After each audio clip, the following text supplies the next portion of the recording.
Well, hello, Robert Heffernan with EndoTech. I am a master endotechnician, firmly in the matrix. Everything's digital. We live in a digital world. All trading is done digitally for the most part. Anyway, this is our weekend edition. Cryptos never sleep. They trade 24/7, 365 days a year until we run out of electricity. And with that being said, and since they trade 24/7, since they trade throughout the weekend, very important to keep in mind what is going on that chart, on that weekly chart in particular, because they're going to trade Saturday and Sunday. So you need to know. You know what? Let's do the rounds.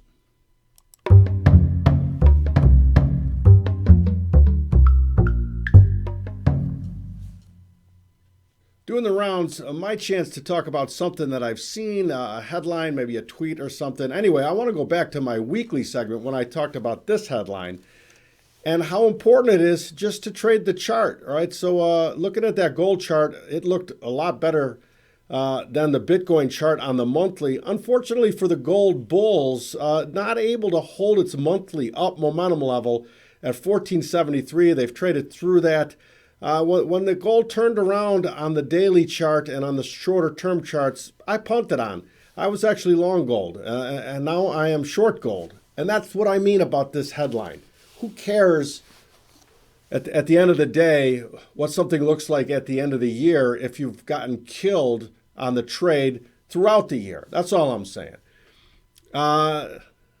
Next thing I wanted to talk about is this one. And again, this goes back to looking at the chart. Ripple CEO gave warning for crypto markets that most of them will go to zero. I mean, that's what he's saying. Hold on a second here. Get me that one out of there. And if you go on and read the article, very clear that he's a big believer that a lot of these cryptos go to zero. All right. If there isn't any tangible use case, if there isn't anything that's going to disrupt and actually make headway, him saying that XRP is going to stick around because Ripple is showing a use case, it's actually getting traction for transferring large amounts of money very quickly and very cheaply, and therefore it's going to stick around. But you know what? It doesn't have to stay that way. And for me, you will never see a crypto go to zero while it's in up momentum on the weekly or while it's above the weekly average. All right. When they go to zero, they will be in weekly lower momentum week after week after week until they go to zero. That's how this stuff works out.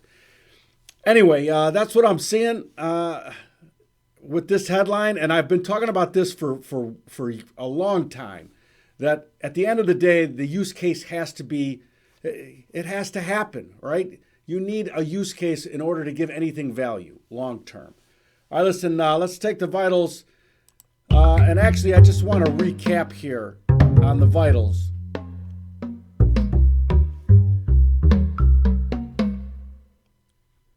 Taking the vitals. And what I want to talk about here is this rollover that we're seeing in Bitcoin. Right now, Bitcoin trading 87.29. Now we got about a fifth week in a row now, or fifth month in a row now, where we're actually going to make a lower high. And the big news out of China that started this whole big rally, and we had an engulfing weekly candle and engulfed fully the previous 6 weeks. But now last week and this week, unable to retake out those highs.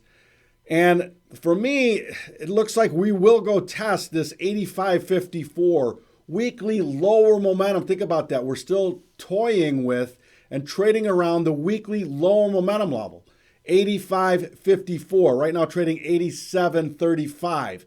And if it takes that out and we close the week, Sunday night, we close below 85.54, for me, that's incredibly bearish.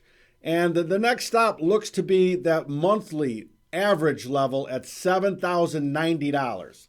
Now, we still have a couple weeks left in the month, 3 full weeks left in the month, so anything can happen between now and then. But for sure, on the weekly, a close this weekend below 85.54 is not a healthy setup for Bitcoin by any stretch of the imagination. And obviously now fully in lower momentum. In fact, through the lower momentum collar, because these ranges had been so small on that daily chart I'm talking about. And so not very healthy. Let's just call a spade a spade. It is not acting healthy, all right? And a close below 85.54 Sunday night is going to be even more fuel on the fire for the bears in this market. All right, listen, you guys have a great weekend. Everybody's working for the weekend. Please enjoy your weekend. And I will be back Sunday night or Monday for that weekly segment, and we'll talk about just what has happened in this market from that weekly time frame. Thank you so much for watching.